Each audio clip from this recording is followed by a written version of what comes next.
The best way to fail at indie game development is to never try, but some might say if you never try, you'll never actually fail. So let's assume you do try. Here's how to fail. As a game dev, eventually you may need to make a demo for your game. Why? Well, because that's what other people are doing. I don't know, it's just what we do. I mean, everyone else is doing it, so it kind of seems like a good idea, right? If you're feeling that way, welcome to game dev marketing, you noob. A demo is a little sample that lets a potential player taste test your unique gameplay loop, reducing the risk of buying your game by letting them know it doesn't suck that bad.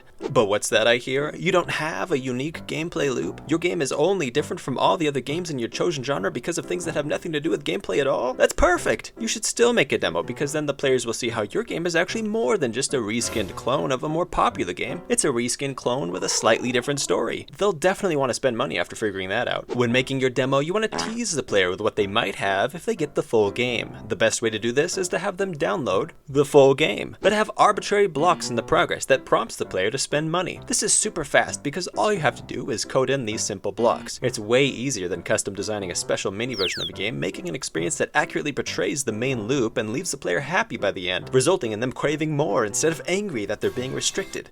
Yeah, you don't need to do all that work. Instead, just turn off half your game and call it a day. Demos are great because they don't need to be well done. After all, it's just a demo. You don't need to have anything polished, drawn, animated, or even main mechanics in place. I mean, it's not like people are going to actually judge what your game is like based on the demo, because everyone knows that the full game is much better than the demo. That's what I do when I go to big warehouse stores with free samples. When I try something that tastes like the puke of a Komodo dragon, I know that the real thing is going to taste much better, because demos aren't supposed to represent what the product will be like. Also, instead of a try it before you buy it type demo, you could make a pre-completion demo, or a tech demo, one that is intended to help people learn about your game before it's finished. This can be basically your game in its current state, because it feels kind of like a demo right now anyway.